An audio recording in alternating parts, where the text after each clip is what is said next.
Good morning and welcome to the National Newspaper Publishers Association's Let It Be Known. It is Tuesday, August the 23rd, 2022. When it comes to landing choice jobs, Black American workers face a significant gap compared to their white peers. Even Black workers who have bachelor's degrees, they continue to lose jobs even as they relax more and more restrictions from COVID-19.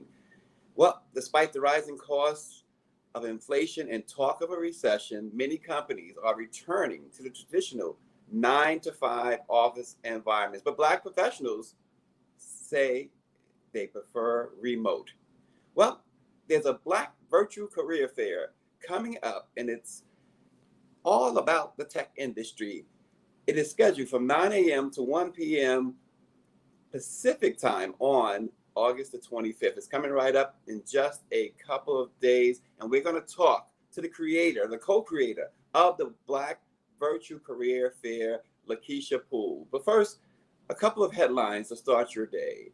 Dr. Anthony Fauci, who has served under 7 U.S. presidents, has announced that he's leaving government service. Fauci will step down in December. He says, I am not retiring in the classic sense so long as I'm healthy, which I am, and I'm energetic, which I am, and I'm passionate, which I am. I want to do some things outside of the realm of the federal government. Fauci has served as a top medical advisor to President Joe Biden and 7 other presidents. For 38 years, he's led the National Institute of Allergy and Infectious Diseases. The president praised Fauci in a statement, saying during his time as vice president, I worked closely with Dr. Fauci on the United States response to Zika and Ebola. He says, the president said, I came to know him as a dedicated person with true wisdom and insight. Dr. Fauci, the president said, will be missed. He will leave government service in December. Fauci said he will continue to educate others, though, on things like the coronavirus and even other viruses. We know that the U.S. is in the throes of monkeypox as well. So Dr. Fauci is headed out of government service. Also this morning, the cost of raising a child through high school has gone up thanks to inflation. For a married, middle-income couple, it now takes an average of $310,605 to raise a child born in 2015 through the age of 17. That comes out to more than $18,000 a year on average. The Brookings Institution came up with the estimate based on numbers for a couple with 2 children from the U.S. Agriculture Department. The price tag includes a range of child expenses, including food, healthcare, childcare, and other activities. Back in 2015, a federal government projection put the total at about $233,000. Earlier, according to Child Trends, Black parents participate in the U.S. workforce in high numbers, with 3 and 4 Black children under age 6 having all residential parents actively engaged in employment. So this rise in the cost of raising children certainly affects African American families the most. As we always say, they are disproportionately affected. Seems like when it comes to just about anything negative, health-wise, social-wise, and financial. So we'll continue to keep an eye on that as the cost continues to rise and everything else along those lines too. But now we turn our attention to an important Black virtual career fair with the co-founder of the Black Virtual Career Fair, Lakeisha Poole. All of that with the Virtual Career Fair co-creator, Lakeisha Poole. Good morning, Lakeisha. Good morning. Thanks for joining us, Lakeisha. We really appreciate it. Listen, this sounds really exciting. What is, first and foremost, for those who don't know, what is the Black Virtual Career Fair, its mission, and how long has it been going on? So Black Virtual Career Fair started in 2019 as a partnership of two organizations, Onyx Community Connection and the African American Employee Network. So both organizations have been focused on Black professionals for a long time, and our mission is to help empower Black professionals to find opportunities with companies that are diversity focused. And we also in terms of for the companies, we help make it possible for them to find talent a lot easier. So I think that one of the issues that we've identified, especially when we had live events, is that it's actually hard to match talent.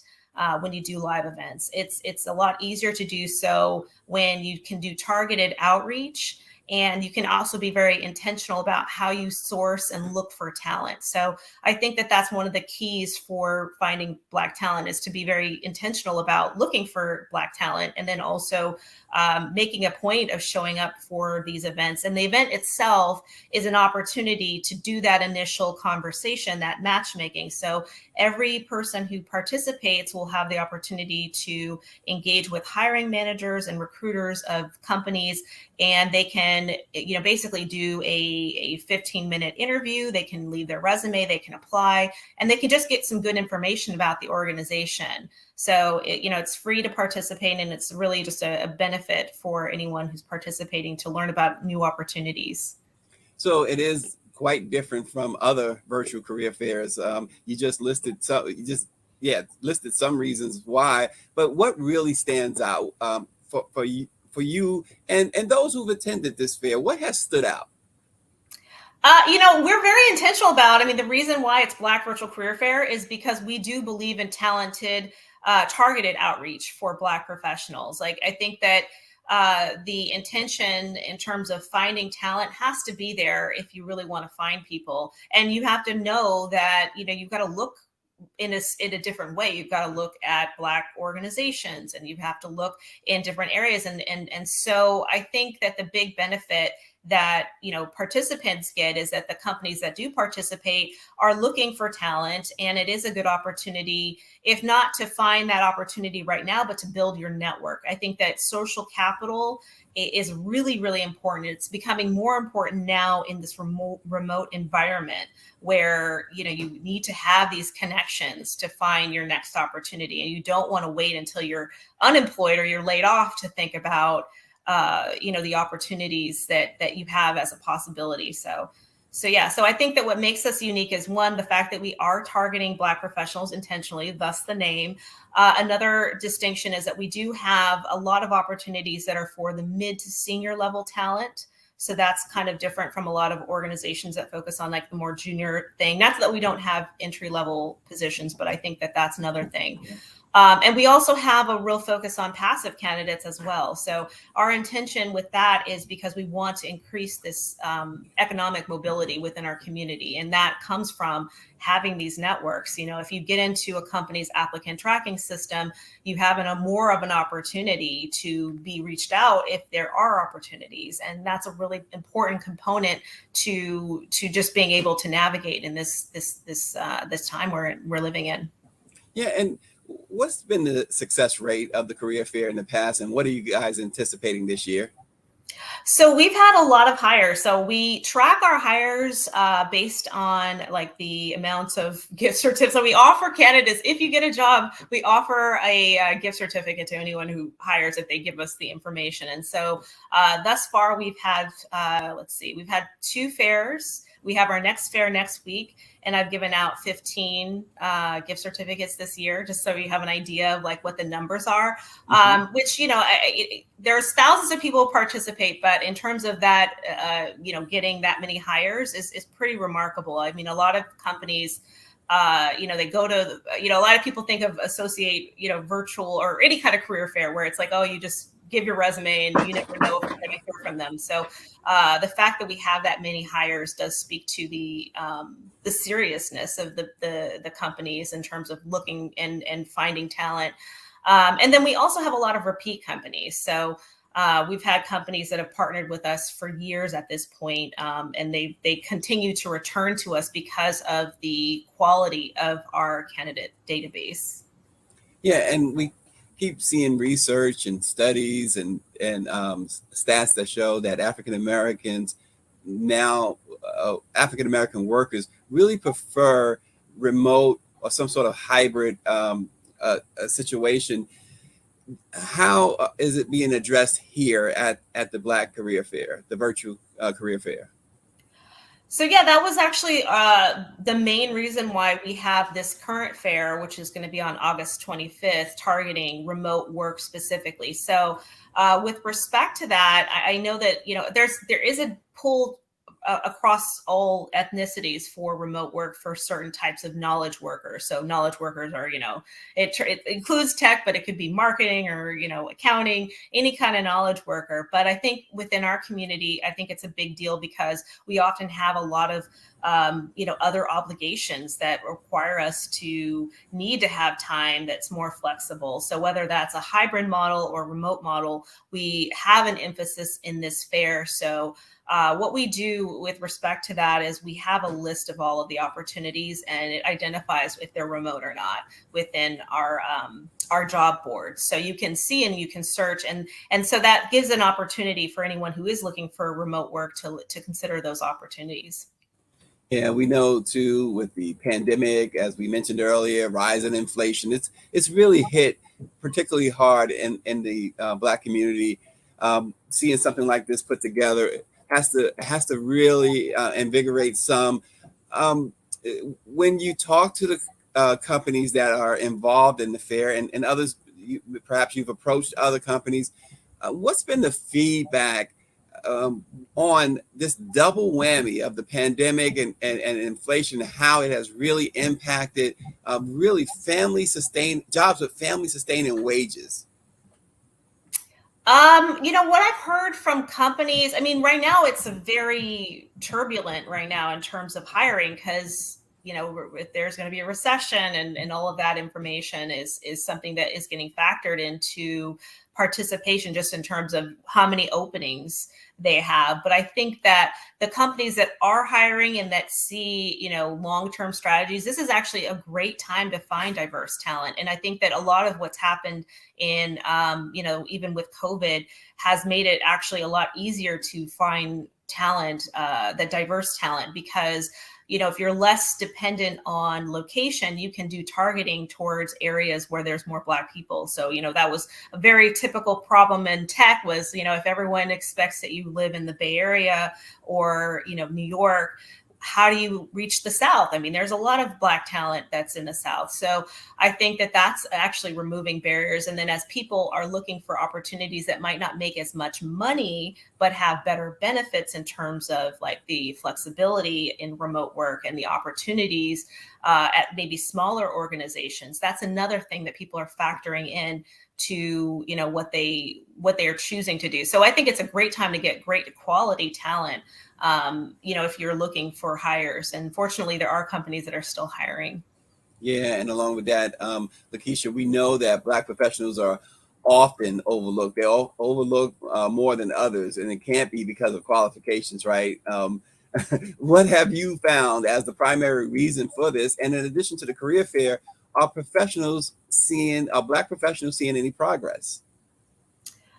So yeah, I think that there's a lot of issues. I mean, sometimes I think sometimes it's a matter of keyword searches. Like you have to kind of get in the mindset of a recruiter in terms of what they're looking for. It's almost like, you got to know the magic words to put in your profile and your LinkedIn. And I do think that I've noticed that might not necessarily be as much I see within the Black resumes. Like you have to put these keywords, like you got to put the things to pop up.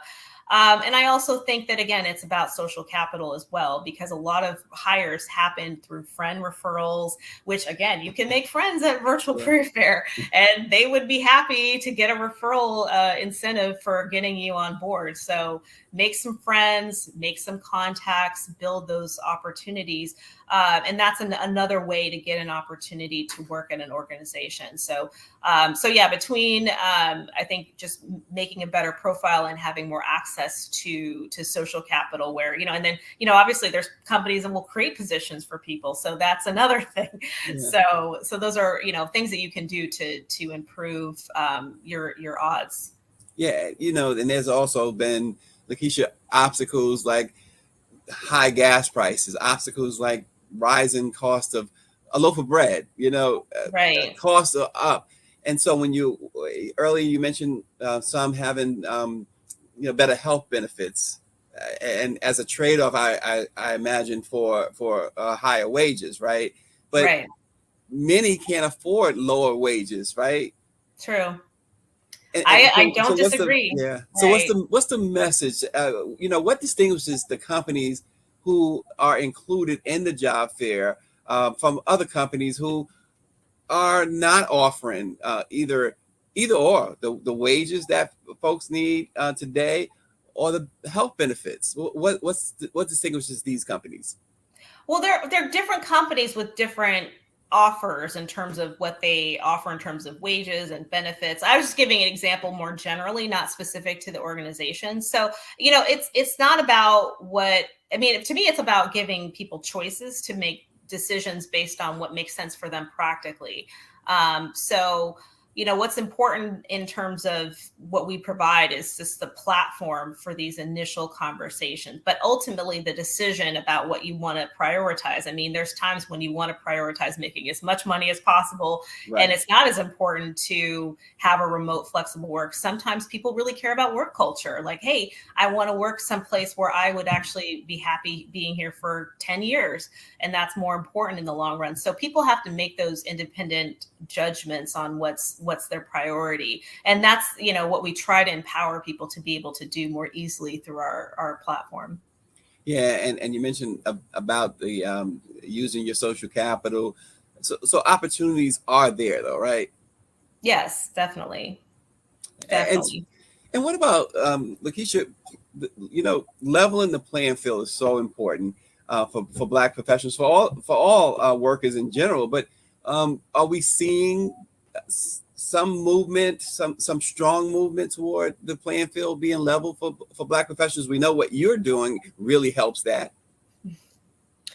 I hope so. I mean, all we can do is put our efforts towards making it easier for companies. And I do think that, the proof is in what companies are doing and what they're executing. Everyone can say they care about diversity, but at the end of the day, if you're not taking advantage of the opportunities to connect to professionals that are diverse, how much do you really care? But we are doing as much as we can to get companies, and we try to make it such that it's an easy ask. It's like 4 hours of 2 recruiters, 4 hours, thousands of people. Give it a whirl. So we try to make it easy from the company's perspective that, hey, you care about diversity. Here's a way that you can connect to these professionals that you're not going to surface from a traditional search. Like a traditional search, you're going to do, a traditional Google or LinkedIn search, you're not going to necessarily surface this many percentage of Black professionals. So that's why we're really passionate, is that because we do feel like we offer that huge advantage for companies that are serious about finding talent. Yeah, so it's going to be virtual. Now, will there be interviews? Will there be breakout rooms for interviews and things of that nature that'll take place? Yeah, so the way it works is every company has a public area, like a public chat area. And what usually happens is companies set up times to do one-on-ones with people on a based on what the qualifications and what they're looking for. So what will happen is candidates can get invited on the spot. Like, let's say they go in and say, hey, I'm looking for this opportunity. Usually someone will say, oh, you should speak to Johnny. And I'm just saying, and then Yeah, they yes. usually they open up and then they do a video or an audio chat, just depending on the person. So that happens throughout the day, and it can also happen after the fair as well. So we also make it so that we make our resume database available. So like, let's say a person can't visit all of the companies within the 4-hour window, they can still make their profile visible so that they can get reached, they can have someone reach out after the fair itself. So also, when you are talking to Black professionals, I mean, obviously you want this to be successful. What message would you convey to Black professionals regarding things as much as things like their resumes? How should they have their resumes and their presentation? I mean, what advice can you offer? Oh, sure. Yeah, in terms of having their resume, I'd say, one of the tricks that we have is, look at our information. We do have our job board and our descriptions of the opportunities posted available. And we also have the job opportunities for each organization. Go to the careers site, look at the jobs that you're looking for, try your best to match your skill set to what's in the job description so that you can respond specifically to those pieces of information. So so that's one trick that I learned from actually one of my friend resume coaches that we did a presentation on. So that's a big thing. Upload your resume. That's important also, because then people will look and find you. If you don't have it uploaded, then they don't know, who it is. And then also just always engage. I think you never really lose to have an initial conversation. And like I said, it might not work out for an opportunity at the fair itself, but it can also work out later. So we've had a number of people get hired based on, let's say they participated last October. They can still get hired now because of their initial conversations. And so it's kind of a perpetually building opportunity to just be in a position where you're meeting people and making those connections. So it doesn't, I encourage people to participate on that alone, because it's just, it's free, and you just get an opportunity to talk to real decision makers within the organization. If you've ever had issues with that, you'll understand the value of that. And then also, like I said, it's a good opportunity to find great opportunities. Are cover letters still important? I'm sorry, what, cover letters? Yeah, cover letters are the thing that no one pays attention to, but you need anyway. So yeah, I would say, it depends on the industry. I think in this stage right now with our fair itself, we don't necessarily have cover letters. Like, people are going into the event with their profile and their resume. But I will say that if you are looking for a specific role, it does make sense to be prepared for the requirements, answering the questions as to your requirements, what they're looking for and how that matches to your skill set. So if that means tweaking your language so that it matches what their description is, that would be good. Obviously in a subtle way, but yeah, that's a good way that you can do that. And then obviously when you do that, it's a thought exercise of writing that'll make you more prepared to talk about it during the actual sit down. Yeah, and it is a virtual fair. What about dress? How should they still dress as if they're going into an office?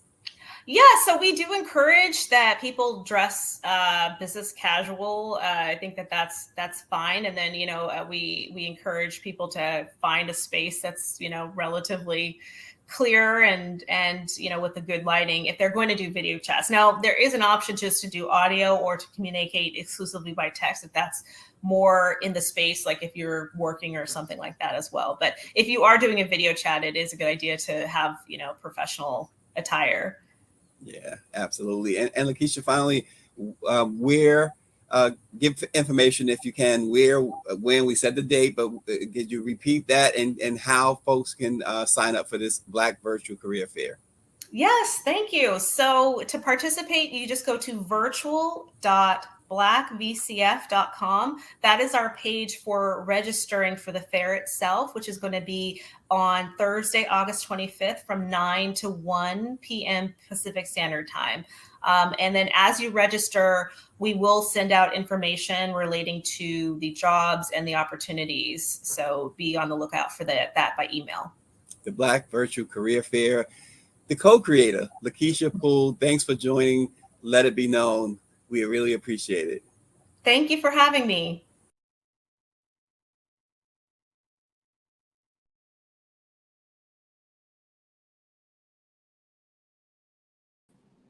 Thank you also for joining Let It Be Known on this Tuesday, August the 23rd, 2022. We look forward to seeing you tomorrow.